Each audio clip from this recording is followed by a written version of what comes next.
Hi, everyone. This is Christina Barr, and you're watching Black Tea News.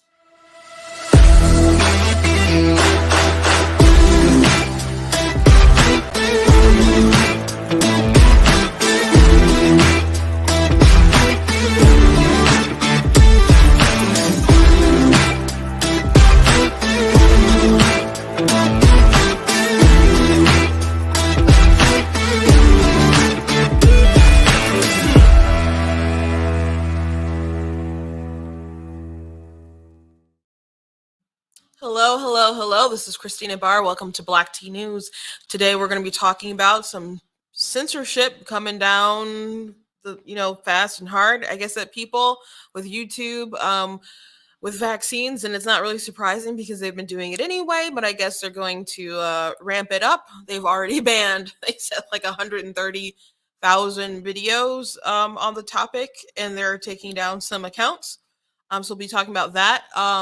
The Marine who lifted a baby up over the wall in Kabul in Afghanistan. Most people have, I think, seen that. It's pretty viral. And just the images, the thought that you could be so desperate that your child's best chance is to hand them off to a stranger, and just all the sort of horrificness of Afghanistan. I don't know how you can just forget that image, but that Marine ended up going to a Trump rally, and now that Marine is under investigation. So we're going to be talking about that today. And also, the federal government, they're trying to, pass some legislation through to make it so that they can protect abortion. And this is in like retaliation to like the Texas heartbeat bill and so on.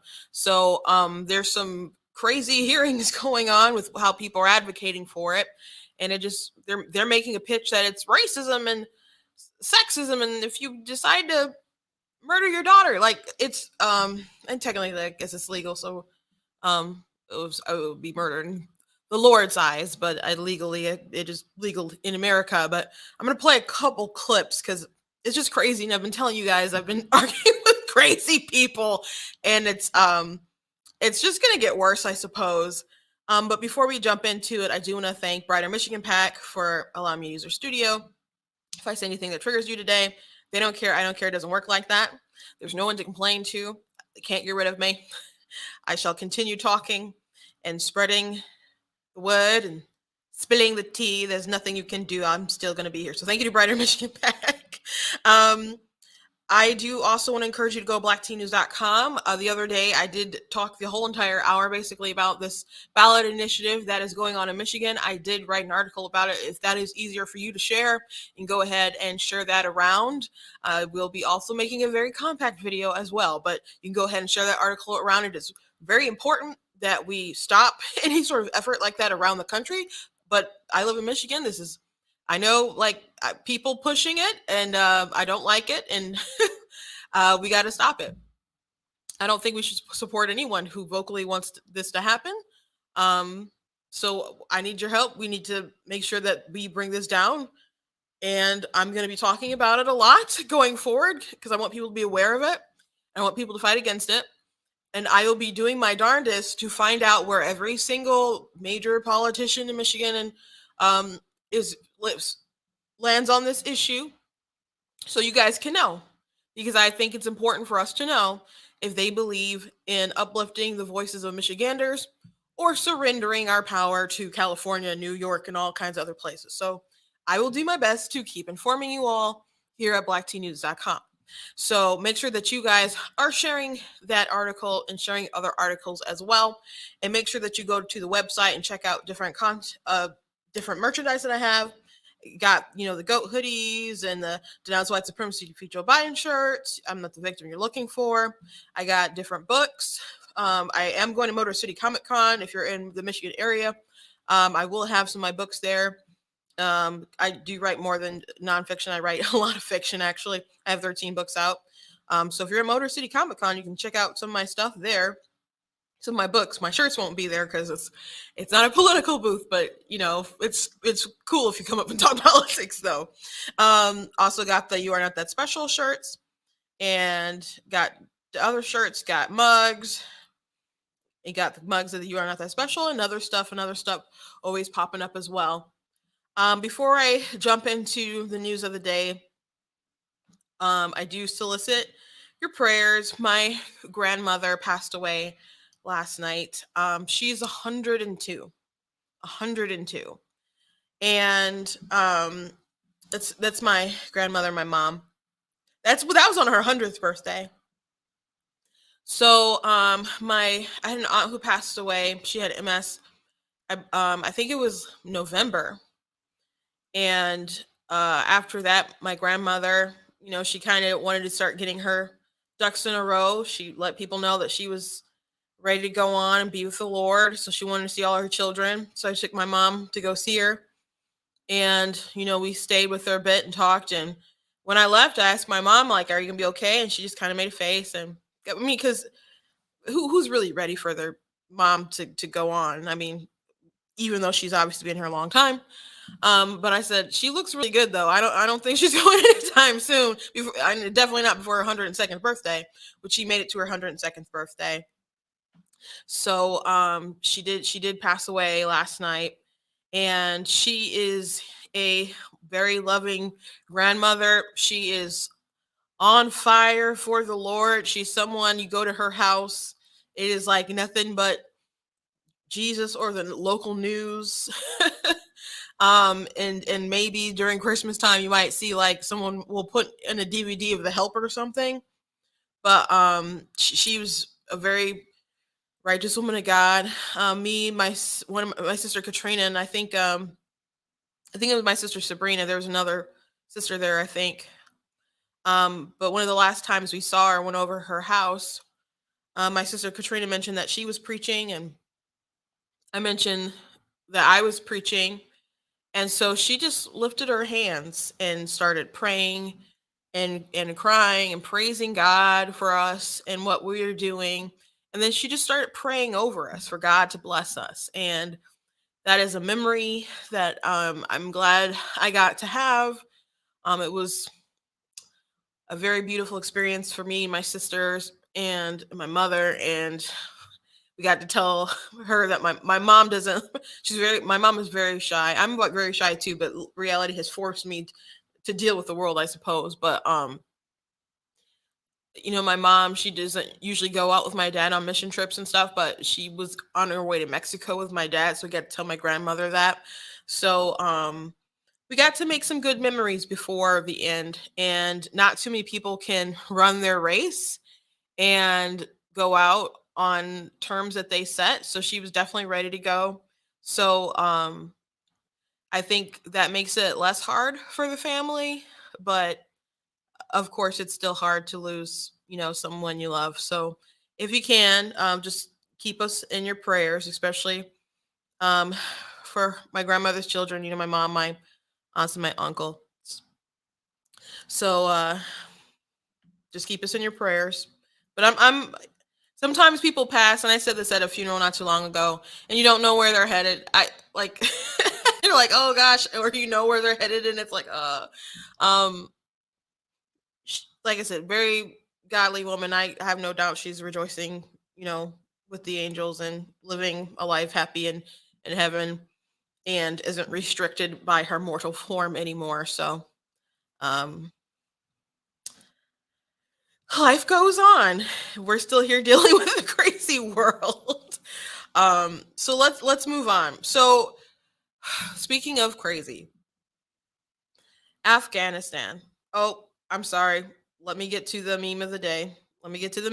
Let's not forget that. So we so we've got here talking about some people who are really upset that this woman here recovered without any sort of vaccine. So they're treating her as a witch. So I thought that was pretty funny because, especially if you look at people like Joe Rogan, and he took like ivermectin, and people were pretty, I don't know, upset about that. It seemed. It seemed like people were pretty upset about the ivermectin working. And I'm like, yes. And people will argue on like TikTok and other places or social media, and like I bet you took horse dewormer. I'm like, that's not what he took. Like he took something that was like approved for humans. He's alive. Like, what do you want to say? He like proved you all wrong. He's alive.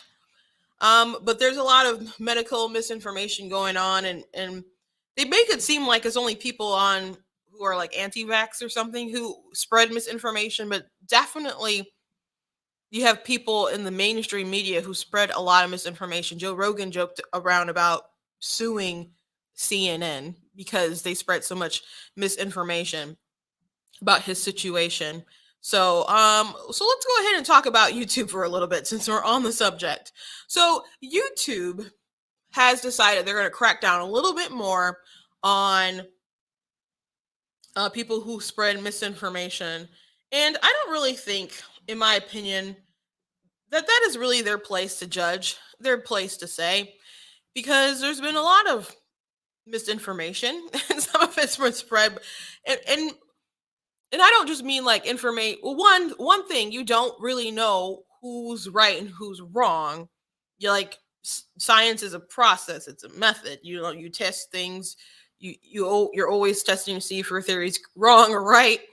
And sometimes information comes out and more stuff happens and more information comes out and you might realize that you were wrong all along. So there's some things that aren't quite what people promise, like the vaccine. It's obviously effective. Is it as effective as people thought it was going to be back in the days when we were all totally locked down, grasping onto hope, waiting for it to happen? I don't think so. I don't think it's exactly what people sold you. And by the way, I don't know, me talking about this might get me kicked off YouTube too. Who knows? But I'm gonna keep talking and just see what happens. So then there's misinformation and just like with Fauci and mask and before pre-COVID, he did an interview and he said, someone asked like, what happens if we have an outbreak or something with virus? And like, should we wear masks? He's like, oh, no. He's like, exercise, diet, don't drink so much, don't smoke, like just regular take care of your body sort of things, and not like the massive lockdowns and mask and social distancing and all that kind of stuff. Now with the COVID stuff, they're like, oh, at first he said not to mask, and then he said that he was lying about that, which he might have just been lying about lying. But the point is that he lied somewhere. He lied somewhere. So you have people who spread misinformation or flat out lies who are still like, the highest paid federal employees like Fauci. So what are you supposed to do with that? When there was the lab leak theory, that was like a conspiracy, but it turns out there's a lot of legitimacy to that. But that was something that they really didn't want talked about, pushed around. Hydroxychloroquine and other sort of methods, they didn't really want talked about and thought that wasn't the way. Or even like antibody treatments and stuff like that. And now they work so well, it seems like Joe Biden is like, Florida, we're going to limit your supply. And it's like, but we're using it. It's like, you won't do what I say. So that's pretty much how things go down nowadays. So I just don't think that's their place to act like a publisher in this regard and say, hey, you're spreading misinformation. It's like, are you guys sure? Because there's a lot of things that you guys say is misinformation, just in general. And it turns out to be not true. Like, did the Russiagate turned out not to be true, right? And it turns out that is like was pushed by the Hillary Clinton campaign, correct? At least there's information that has come out. There, someone associated with them has been charged for spreading like this conspiracy, and it's pretty much fallen on them. There was other information that came out that Obama pretty much knew that Hillary was doing that too. So this was all a big hoax that went on for so long. There's people who still believe it. I don't know if we totally will ever get rid of it. And there's really not a lot of people apologize for misleading people or at least believing the stupidity of it, right? But I don't see you like YouTube just saying we're going to go back and flag every single thing and start removing those accounts, like CNN for and MSNBC for Rachel Maddow, all these people for being wrong. So if they don't, so what's important misinformation and what's, I don't know, frivolous misinformation? I think the Russiagate misinformation conspiracy stuff that Blue Anon checkmark Twitter people passed around was pretty darn damaging. That's why they did it. That's why they did it. Now, was it a public health crisis? I think it's pretty bad to undermine the trust that people could have in their commander in chief, but I guess not. But people questioning whether vaccines are safe or talking about what kind of harm and stuff they could have, we just don't have enough information, like overall long term. So I don't know where I talk about it a lot, but I obviously think that they're not unsafe. There's just particular risks to them. And I think people should be informed about those risks. But I don't know how YouTube is going to treat my content when I talk about it. So they announced, and I'm reading from the Daily Wire who reported this. On Wednesday, YouTube announced that they would be expanding their medical misinformation policies with new guidelines relating to the subject of vaccines. Crafting policy and medical misinformation comes charged with inherent challenges and trade-offs. Scientific understanding evolves as new research emerges, and firsthand personal experience regularly plays a powerful role in online discourse. Vaccines in particular have been a source of fierce debate over the years, despite consistent guidance from health authorities about their effectiveness. Today, we are expanding our medical misinformation policies on YouTube with new guidelines on the current administered vaccines that are approved and confirmed to be safe and effective by local health authorities and the WHO big tech giant the big tech giant, announced. YouTube explained that they had previously removed over 130,000 videos for violating their COVID-19 vaccine policies. Throughout this work, we learned important lessons about how to design and enforce nuanced medical misinformation policies at scale.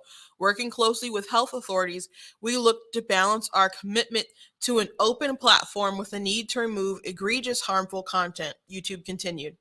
We've steadily seen false claims about the coronavirus vaccine spill over into misinformation about vaccines in general. And we're now at a point where it's more important than ever to expand the work we started with, COVID-19 to other vaccines. Specifically, content that falsely alleges that approved vaccines are dangerous and cause chronic health effects, claims that vaccines do not reduce transmission or contraction of the disease, or contains misinformation on the substances contained in vaccines will be removed. This would include content that falsely says that approved vaccines cause autism, cancer, or infertility, or that substances in vaccines can track those who receive them. Our policies not only cover specific routine immunizations like for measles and hepatitis B, but also apply to general statements about vaccines. And they said, given the importance of public discussion and debate to the scientific process, we will continue to allow content about vaccine policies, new vaccine trials, and historical vaccine success or failures on YouTube. Personal testimonials relating to vaccines will also be allowed, so long as a video doesn't violate other community guidelines. So, what if your personal story that you're giving violates the community guidelines about the vaccine? So if your personal story is, hey, I took this and now I'm infertile, like, would YouTube be like, oh, we gotta take you out? Like, and I'm not saying they make you infertile, but I'm just saying, like, where do they draw the line with this?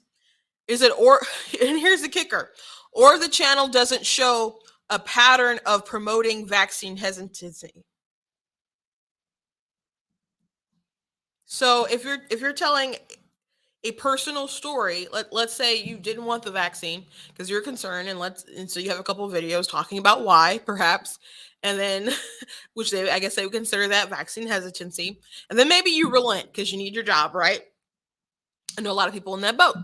So you decide to get it. Let's say you have a reaction and you're telling your personal story, and YouTube is like, oh, well, this is a personal story. Oh, but look at all these other videos of vaccine hesitancy. Let's get rid of their account. Is that what's gonna happen? Because when people, big tech, start like going after these policies, when they start going after people, they never really blanket do them well.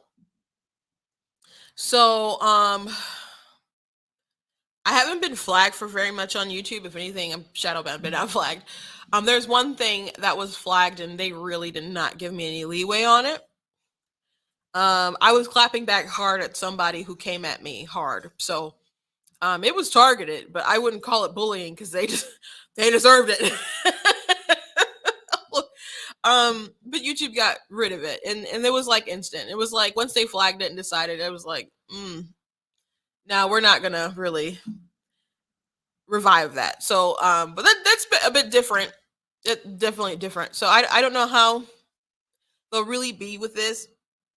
I don't know if I'll have to start using different phrases and stuff so they don't flag. I have a friend who always goes when she's talking about, the shot. And I had a friend on the other day. They were very kind of careful about the words that they said so it wasn't flagged. And as he's saying things that I normally say all the time, I'm like, perhaps that is my issue. But I wonder how far this is going to go, how effective this is going to be, how strict they're going to be. I definitely have a really good idea for another video. If you saw my super bass parody video, it's super based. If you haven't seen it, go see it. I've posted on YouTube, and I posted on Facebook, I posted on Twitter, I posted on Instagram, I posted on TikTok. Wherever you follow me, you should be able to see that video. It's really good. Please share it. And I don't think that's a biased opinion. People have told me it's good. Go ahead and look at it. I have a really good idea for a COVID related video. I definitely think that there's a chance YouTube could take it down when I make it. So I'm really interested in this policy and to see how far they're going to take it. But I really don't feel that it is. They're not a publisher. They're social media. People post their stuff. You're not breaking a law. And it's their platform, right? They can decide, but it's just curious what sort of things they'll allow on their platform.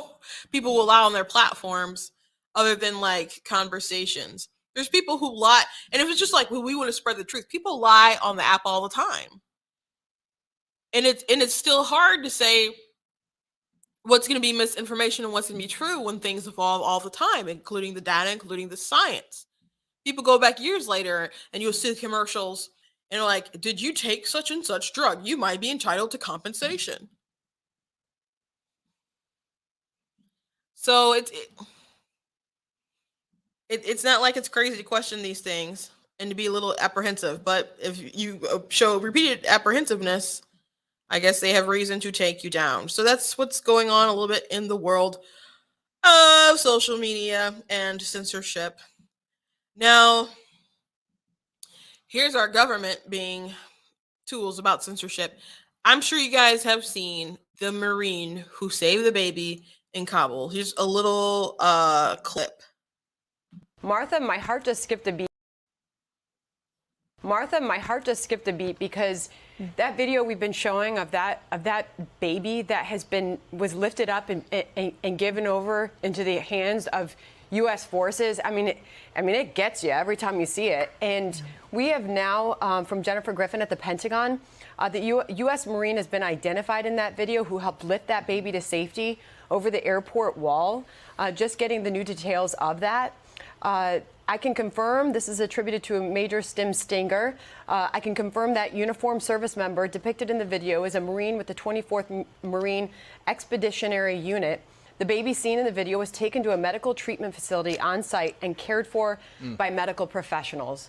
Martha, God bless that Marine. God bless him is right. So I'm sure you guys remember that image, and just on top of all the other chaos that happened with Afghanistan and how badly the president botched that. But I don't know if it was all chaos, expected chaos. Was it really botched in his perspective?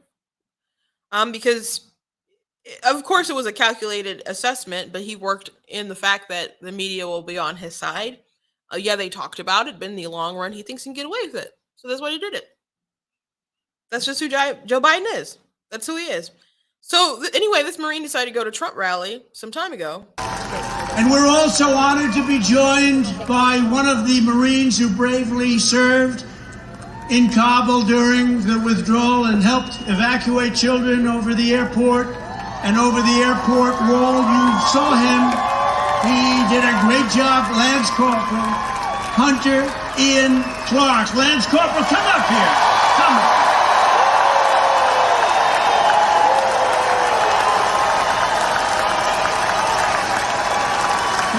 Handsome guy. Hunter comes from a military family and went to school right here in Perry, Georgia. Can you believe it? Come on up here.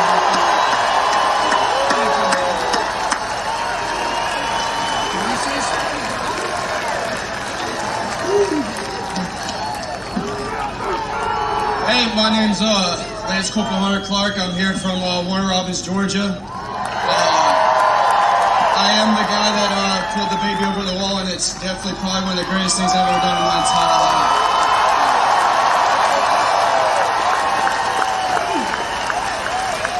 I just want to thank all the support from all y'all. This really means a lot, and I'm glad to be home now today. Thank you.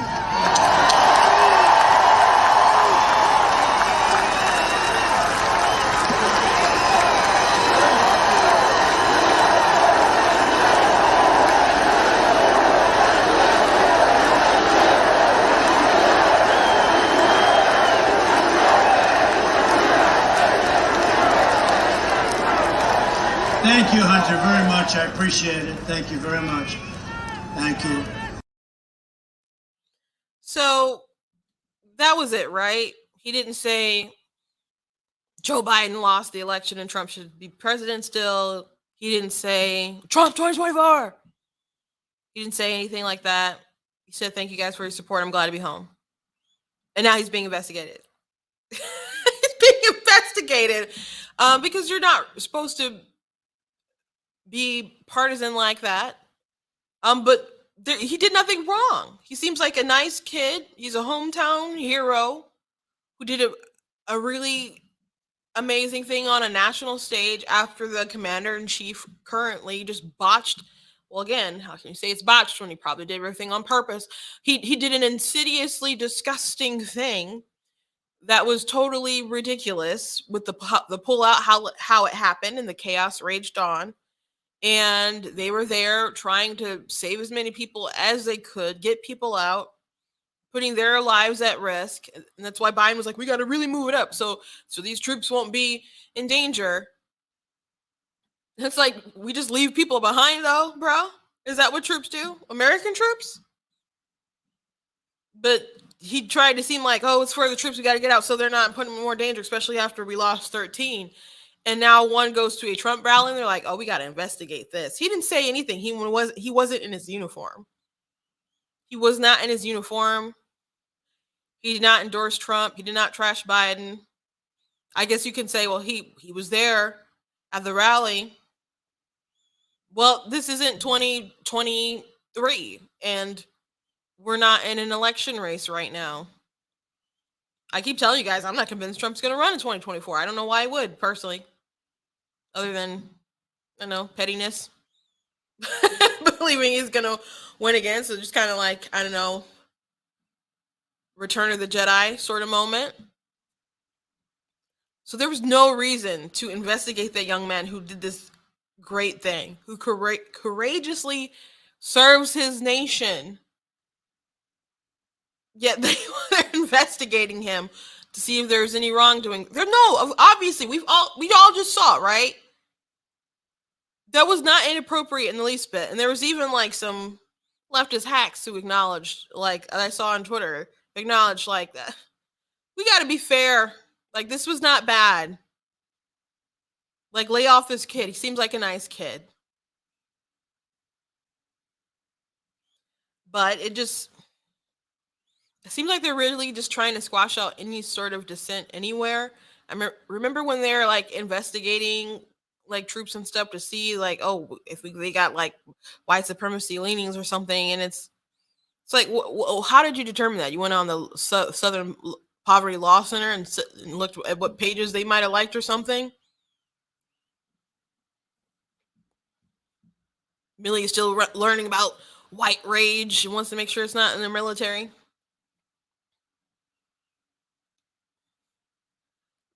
There's better things they could be doing with their time. Certainly. Absolutely, certainly. But it's amazing that they are wasting their time harassing this young man who did this great thing. I hope that mother can end up finding her baby. As I'm kind of flashing back a little bit to, if you're, I was born in '89, but I guess you could call me a '90s kid. But I was born, tail end, and watched Hey Arnold. And there's an episode with Mr. Wynn when he went to be reunited with his daughter, because he gave up his baby to a soldier in America. And so I think that was a Christmas episode, and Hey Arnold got him like reconnected. So anyway, I'm like, I thought about that today. I'm like, oh my gosh, just like that episode. I just hope they can find each other one day, but they just need to leave this young man alone. So right now we have Congress trying to protect abortion so fiercely. So there's people really, really pushing against like the Texas heartbeat bill and bills in other places. So Aretha Presley said some crazy stuff, and there's other ladies who said some crazy stuff. So I want to play some of the crazy stuff that they're saying, because they believe that opposition to abortion is sexist and racist and all kinds of other stuff, but it's like ignoring the history of like Planned Parenthood and other stuff. There was one guy who said that it's unfair to think that Margaret Sanger had racist tendencies or something like along those lines. She's a eugenicist, bruh. Population control, trying to make sure their less desirables weren't breeding the way that they want them to, they wanted to breed less, so there'd be less of them. Sounds pretty racist to me. But they're really trying to flip the script on this, make it seem like pro-life people are the ones pushing racism. And it's just absurd and it's crazy, but I got to take you on the crazy train with me, guys. I got to take you on the train with me. 2021 has been the most devastating for abortion rights in American history. In the midst of an ongoing global pandemic that robbed us of more than 690,000 lives and disproportionately impacted our most vulnerable and Black and brown communities, anti-abortion legislators in 47 states focused on legislating hurt and harm to push this critical health care out of reach. These misguided bans will not actually prevent all abortions. They simply put safe and necessary abortion care out of reach for our most vulnerable, specifically our lowest income sisters, our queer, trans, and non-binary siblings, Black, Latinx, AAPI, immigrants, disabled, and indigenous folks. And none of this is happenstance. It is precise. Like the roots of the anti-abortion movement, these bans are rooted in patriarchy and white supremacy. They perpetuate cycles of poverty and economic inequality and exacerbate many of our starkest health disparities. Enough. SCOTUS had the chance to call SB 8 for what it is, a blatant violation of the constitutional rights of nearly 7 million Texans of reproductive age. But from voting rights to housing to reproductive rights, it is clear the Supreme Court is no longer on the side of justice, nor is it on the side of the people. It is critical that Congress legislate and combat these attacks once and for all. I was proud to see the House take swift action to pass the Women's Health Protection Act last week, legislation that I co-led alongside my friend and colleague Representative Chu that will finally codify the right to abortion care. We must legislate as if the lives and livelihoods of our most vulnerable constituents depend on it, because they do. The Senate and the White House must act swiftly to pass this bill and sign it into law. The most vulnerable population are those babies you keep killing. These people are so ridiculous. So I talked about this before, that I at first, when people were saying like it's rooted in racism, the pro life movement, I'm like, what are they talking about? I would just kind of mock people, like, what do you mean? What about Margaret Sanger? What about like the eugenicists who pushed this? What do you mean sexism? I'm like, you had Roe v. Wade was decided by all men. Like abortion was pushed by men. Like like founders of NARL, and Margaret Sanger wasn't even that into abortion so much. Like she's founder of Planned Parenthood, but the person who came in afterwards like really pushed it. And they would lie to people about public support of abortion, and they would lie about women, how many women were doing self-abortions and hurting themselves and killing themselves, just so they could change the real public opinion and get these abortion bans loosened. So there's a lot of male harm in the root of this entire movement. And the explanation that I've seen is that white people just kind of looked and said, oh my gosh, we're going to not be the majority if we keep aborting babies. We got to stop abortion. Why they think like that when there's so many like brown people getting abortions, I don't know why they think that would work or whatever. They could just push the white women not to do that and keep pushing it. Where they push it, they put the abortion clinics in inner cities where there's a lot of, minorities will be in, or there'll be low income people living. It just kind of sounds like the continuation of population control with eugenics. Poor people, brown people, they're continuing the legacy. They're like, well, the women choose it. They are practically brainwashed, and people seek them out.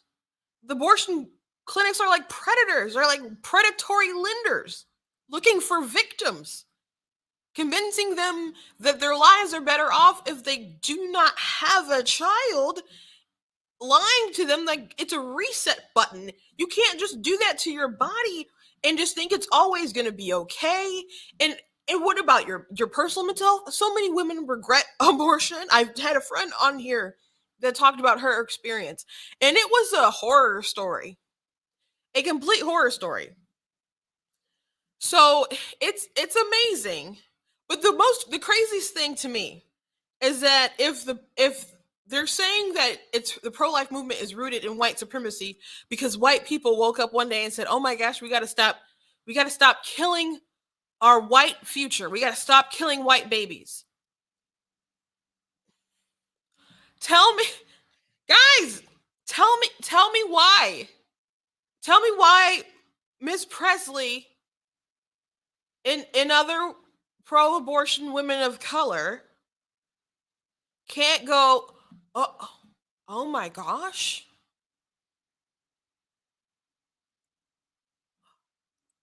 We should stop killing our babies. You're telling me the white racists figure that out? These dimwits can't figure that out too? It's so ridiculous. They're saying anything they can to protect this industry that funds them, that funds their campaigns continuously.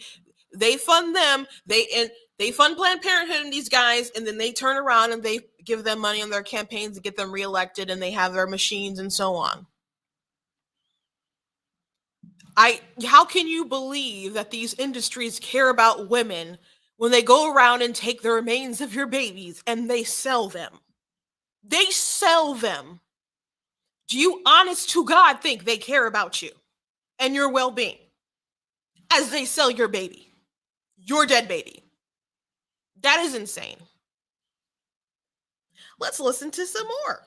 SB 8 has not only caused a near total abortion ban in Texas, it has made it extremely dangerous to be pregnant in Texas, where our maternal morbidity and mortality rate is already unconscionably high, especially for Black women and pregnant people of color. Texas deserves better. I know firsthand that abortion saves lives. For the thousands of people I've cared for, abortion is a blessing. Abortion is an act of love. Abortion is freedom. We need federal protection now. We need laws that elevate science and evidence and recognize the dignity and autonomy of people accessing care. The Women's Health Abortion is love. Abortion saves. No, it kills somebody. That's the point of it, right? That's the whole entire point of it. To kill the baby. To kill it's biology. Be like, trust the science, believe the science, Okay, biology. Life at conception, period. Really no debate there. It's a life at conception. Whether you value that life, it doesn't really matter to me if you value it. Who are we to make that judgment? I don't want to have to make that judgment. That's why I think that at life, it should be granted the premise that it should have a right to life. I don't think we should scale it. Based on scenarios, based on location, whether it's 5 minutes out of the womb or inside of the womb, the viability is, I know people talk about it all the time, but I think it's really dumb. I think it's really dumb because, and I've said this on the show, but it's sort of like Terminator. Like you're trying to stop it before it becomes too big of a moral dilemma for you. So you're trying to kind of, go back and not just going back in time, but you're trying to stop his future. But you know what it will be if you just let it develop. So you're trying to remove it before it causes a big dilemma for you. Or you can look at it from the perspective of like Captain America, Winter Soldier. Remember when Hydra, their plan was to they had some kind of program where they could look at people and see if they're going to be, I don't know, any sort of trouble in the future. So they were just going to assassinate them. I don't know, some person who could be a big political hero in the future, a revolutionary. Right now they're 12 playing baseball and we're going to take him out. So that was kind of like the ultimate plot once everything got revealed. The Hydra was in S.H.I.E.L.D. and so on.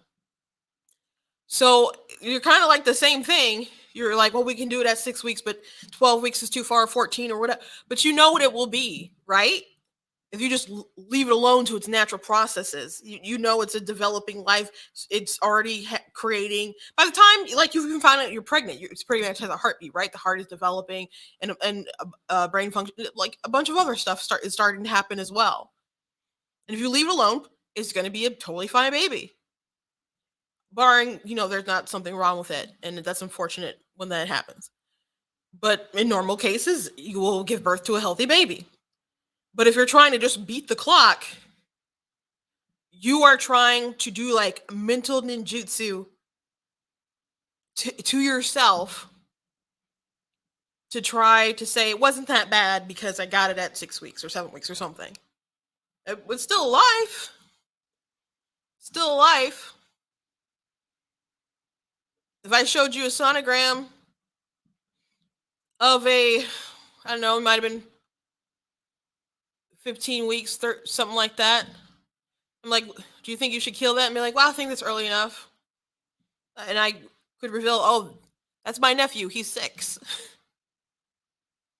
You know what it will be.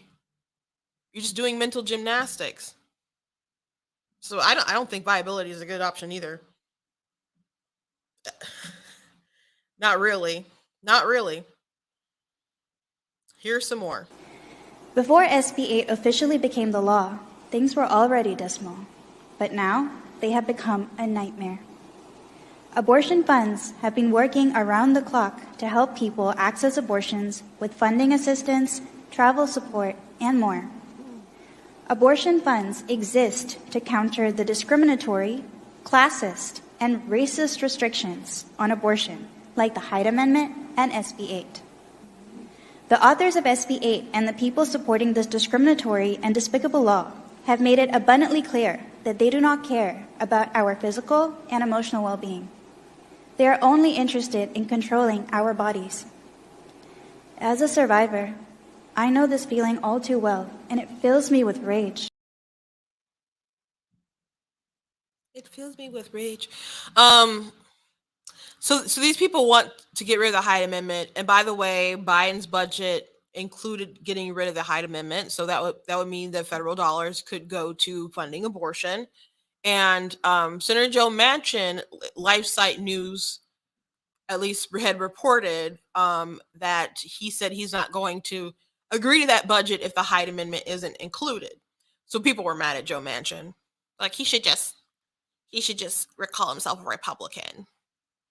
You guys know how you sound like that? Like, not all Democrats are pro-choice, but we don't want them in our party. Like, you guys can't allow any sort of disagreement with this at all. I mean, I know people don't like him because he won't sign on to every sort of thing that the crazy thing that the Democrats put on. But he does sign on to a lot of it. So just like, don't have such crazy policies.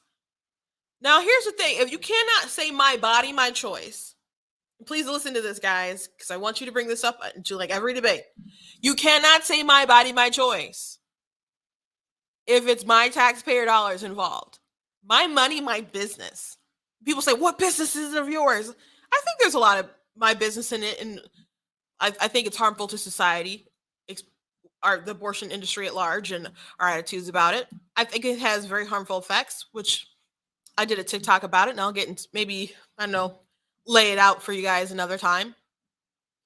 But if you are asking for my taxpayer dollars to fund it because the Hyde Amendment is sexist and classist and all this other kind of stuff, which is not going to stop abortions from being expensive, because they don't care if you're broke. They want you to pay $800, $900, $1,000. My friend who had an abortion, her anesthesia did not work. So when she came back the next day after she was like sobbing on the table because she could feel them like pulling on her as they did the procedure, preparing her cervix for it, they're like, oh, did they like apologize and like, throw in the extra dosage for free? No, she had to pay for more anesthesia so it would knock her out this time as they finished the job. They're not the classiest folks in the world. They don't care about the women. I'm not saying all of them don't, but this is a pretty evil profession. It's a pretty evil profession. But anyway, if you want taxpayer dollars involved in something, when you are asking for the opinion of your neighbor. You don't have private business when you want their money to fund whatever you want going on. Everyone gets a say when their money is involved. No taxation without representation. So if you want to take that money for your uterus or whatever, you don't want to even acknowledge the babies in the process. You can't just do that without people saying, I have a say in how my money is spent. So hashtag my money, my business. So don't talk about getting rid of the Hyde Amendment and how it's terrible, whatever. You can't pay for killing your baby out of your own pocket. If you want other people's money involved, other people have to get a say. That's how it works. That's how it works. And especially when people have moved beyond safe, legal, and rare. Let's go back to what the other lady said about the maternity rates. These people act like we're watching Lost and we're on the island and every pregnant woman dies and Claire happened to get away, like deliver Aaron or something like that. If you guys remember Lost, that's one show I've watched probably like 3-4 times all the way through. I really like Lost. I know a lot of people don't like the ending. I liked it all. I mean, there were some not so shining moments, but I enjoyed the series. But there's a problem on the island that was one mystery that I didn't think they explained in a great sort of way. But I think there was sort of, I can't even remember, it was so long ago. But all the women would go to the island. If they got pregnant, they would die on the island. And so then eventually people just started delivering like off island and coming back and stuff. But it's not like that. There are women who die during childbirth. That is true. And she specifically mentioned, Black women, brown women. Well, the older you get, the harder it is for your body. There's a lot of women who are told by society to push off having a family. Go get that bag, sis. Go do your thing. You can have it all. And so they'll push off men, they'll push off family so they can go get that corporate job and whatever. And then they decide that, that they're going to get that baby. Maybe they're closer to in their later 30s, 40s. If I was Kevin Samuels, I'd hit a button and it would go, danger zone. So that's an issue that people have. And it's also a health thing too. There's a lot of big women, especially obesity. That's, I guess I'm one to talk, but I'm aware. But there'll be a lot of minority women who are on the heftier side. That can obviously be harder for your body. That's why Meghan Trainor, I'm sorry, not Meghan Trainor. The actress Susan Pitch Perfect. She was also in Ghost Rider. She's like, the skull was fire, and she was in a romantic comedy where they're singing. Chris Hemsworth was in it. I can't think of her name. But she lost a lot of weight. And she lost a lot of weight because she wanted to have kids. And there's some people who bashed her because I don't know, they're so weird with her fat pride thing. If someone else leaves, they feel betrayed, which is, in my opinion, you shouldn't trust fat people because they start losing weight. It's just like, oh, this feels great. So don't put all your fat dreams into someone else. Because Adele was like that too. She's like, oh, I'm working. I'm too busy to kind of worry about that stuff. And now she all super skinty. So even Lena Dunham lost some weight and she's like, no, it actually feels good. It actually feels good. So don't put your fat hopes and dreams into one person. But anyway, she lost some weight because she wanted to have a baby. So we got to take better care of our bodies. And then there are ways that we keep improving medically to help with like bleeding and other things that can occur. So innovation is a good way to help stop some of those things. But there's some things you can't really solve too much, I guess. Or like I was watching Fox News and Fuller, I think his name is, they were talking about Trump and his accomplishments with the Black community. Richard Fowler was on. And so someone was like going through the list of Trump did this, he gave money to Black colleges, Black, unemployment's down. And he's just going through like the all-star list of stuff. And then Fowler's just like, yeah, but Serena Williams, nearly died during childbirth. And I'm just like, how is Trump supposed to solve that? How does a president solve that? Because she's rich, right? She's a master tennis player, super famous. So it's not a money issue. It's not a money issue. So what is Trump supposed to do? Like go in there with Ben Carson and be like, we're gonna deliver this baby. What was he supposed to do? So it's like, yeah, Trump did all these things that are kind of within his power and whatever, but here I'm not satisfied. I've always got to have something to complain about. So I'm going to throw in something that Trump can't do anything about. It was so bizarre to me. So whatever problems there might be in the medical field or I mean, you have to look at that with the hospitals or the medical industry and try to solve them that way. In whatever ways that we can help our bodies get through that process, whether it's being healthier when we do it. And I'm not saying younger people or healthy people don't die during childbirth. That's not what I'm saying, because anything can honestly happen. But to pretend like it's this epidemic that women just aren't going to survive through, that's hysterical, for one. In abortion, the point of abortion is to kill the patient. So It's to kill it and to remove it. It's not your body or choice. It's the point of the abortion, to kill the baby inside of you and to get rid of it. So if you're saying, like the lady said, abortion saves lives, no, unless it's life of the mother in jeopardy and you have to make a choice and you have to like take a life to preserve a life. That's very heartbreaking. And that's an exception that everyone accepts. So this is not even something, I don't know, I like to even bring to a debate, because it's like we all concede there, correct? But I don't know, you wanting to hold off on being a mom because you, I don't know, won an Oscar, or to make partner, or finish college, or because you got knocked up by a jerk you don't really like and you secretly like someone else and you don't want, like, whatever the issue, the reason is, you're just not ready.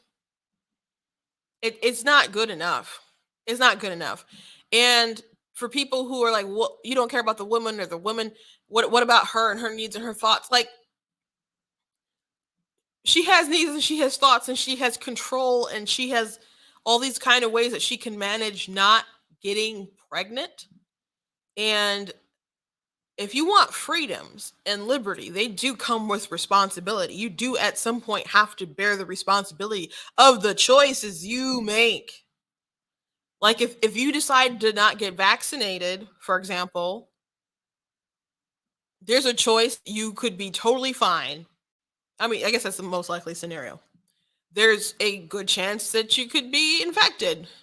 And there's a chance that nothing will happen to you. Like, you'll be asymptomatic. You won't even know. There's that chance. There's a chance that you could get very sick. And there is a small chance, very, very small, that you could die. And whatever you decide to do, you have assumed the risk, and you're going to have to live with your decision for however long that you do end up living. And then other people around you will have to also, I suppose, live with your decision, especially if it takes you out. But you have to bear the responsibility of your choice. So if a woman decides to have sex, we're not, it's 2021, right? We all know what happens when people have sex, right? It's not a shock to people. Now, people will say consent to sex isn't consent to pregnancy.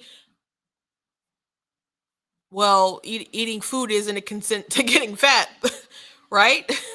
But it's going to happen. You know how things work, right? You know how things work. You're knowingly getting into a situation where you know you could be impregnated. And don't bother bringing up rape, because that is a very rare, small percentage.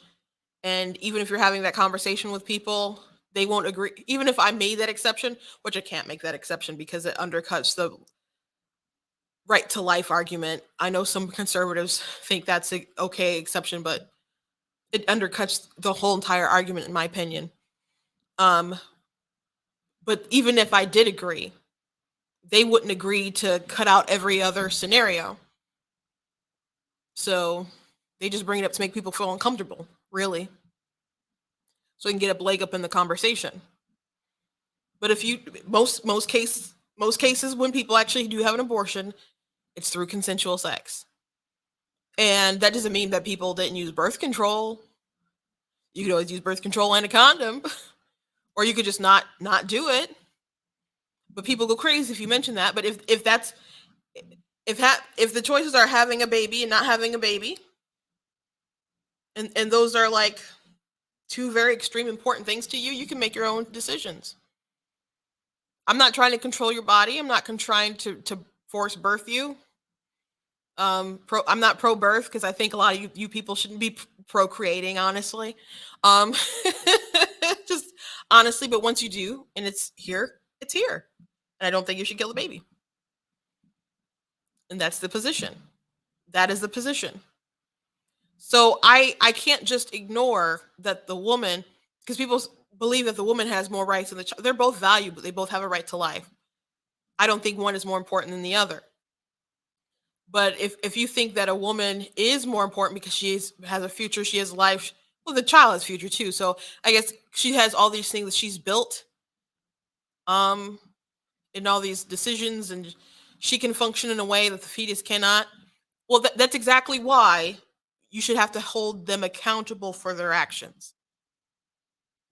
If you want liberty and you want freedom, you're gonna buck up. You're gonna come against responsibility at some point, and you're gonna have to live with the consequences of your actions, whether you have an oopsie baby or not. And you can always give up the child to adoption. There's plenty of people who want to take it. There's waiting lists for newborns, but I there's lots of choices a woman can make even after she gets pregnant. I just can't accept the one where you have an abortion. I just can't accept the one where you're taking another life. Someone today, I got a reply to them, and I've said this before, but they said, you're just trying to force women, which is not forced. Once you have a baby, it's very natural. Only force would be like the forceps or the suction or the poison, whatever way you decide to kill the child. That would be force. But if a woman is in a bad marriage and I say, no, you can't murder your husband, that's not me forcing her to stay in the marriage. She has other options. You just can't kill him to get out of it, because that's obviously illegal. An abortion is legal, but you're obviously infringing on his rights. That's why it would be illegal for you to kill him. So, saying you can't kill someone isn't infringing on their rights. And also, the Texas bill doesn't it doesn't punish women. It is at 6 weeks they have to check if there's a heartbeat. If there is, the doctor cannot perform the abortion. And if the doctor does that illegal action, it's not even the government that comes in and like sirens ablazing. The civilian gets to go ahead and sue them in civil court and so on, and punish them in that sort of way. So it's kind of a clever done law. But they're saying that doctors cannot kill their patients. They're not saying that they're not trying to control your body. They're saying the doctors have to do no harm. So it's not really about my body, my choice. Controlling a woman's body. But I'm sure we'll continue to have conversations like this because the world is just wackadoodle. This should be expected to die in the Senate. And a lot of this stuff by Miss Presley and other people is just grandstanding. I guess it makes good content. But it's crazy what they believe. And it's crazy what sort of talking points are pushed, because the sort of things that they're saying, they put it in their Twitter feeds, they share the videos, it goes on Instagram, it makes it on TikTok. And there are certain sects of those people who will repeat these really silly talking points, especially like it's racism. These pro-life people are racist. Well, do I ever mention any sort of racism thing? The only time I bring up race when I talk about abortion is the disproportionate amount of Black people who are killed, and that's Planned Parenthood participates in systemic racism. That's when I bring up race. And as a matter of fact, that's the only time I hear white people bring up race. In regards to abortion, they bring up how many Black babies are dying. You guys notice the Black population is stagnant? Again, how come pro-abortion people like Miss Presley can't go and look, can't say, oh, we better stop killing ourselves off? If the white people realize that and said, oh gosh, we got to stop aborting ourselves, why can't everyone else say, oh my gosh, they have a point, maybe we should stop this? So the argument is that the white people are racist because they're trying to end it because they don't want to kill themselves off, and now they won't let us kill ourselves off. That is the argument. That is the discussion. That is the racist white people won't let us kill ourselves off, said the Black person. Make it make sense. Make it make sense. That's where I'm going to end it today, guys. That's where I'm going to end it today. Make sure that you guys go to blacktnews.com and check out content that I have. Again, I just dropped an article about the ballot initiative that they're trying to push in Michigan. I did a big show about it like 2 days ago. If you haven't seen it, you can watch the show. I'm going to do like a condensed sort of video that you guys can share around. But for right now, if the article helps you guys, go ahead and share that around. I do have quotes from like the Laura Ingraham show with Saul Anusis talking about like, oh, we're spending 90 to 95% of the money in 10 states. It's like, oh, so you just want more money in politics and get a paycheck.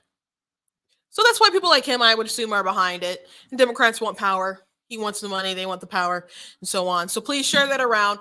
I'm going to do my best to figure out where all these people who are running for office stand on this issue. And and if they're for it, God help them. God help them. So I will be doing my best. So please stay up to date with blacktnews.com. Share the content. Make sure that you're liking, subscribing, that you're hitting notification bells, because it's not enough that you subscribe. You got to actually hit the notifications. Check out different things that I have for sale on the website.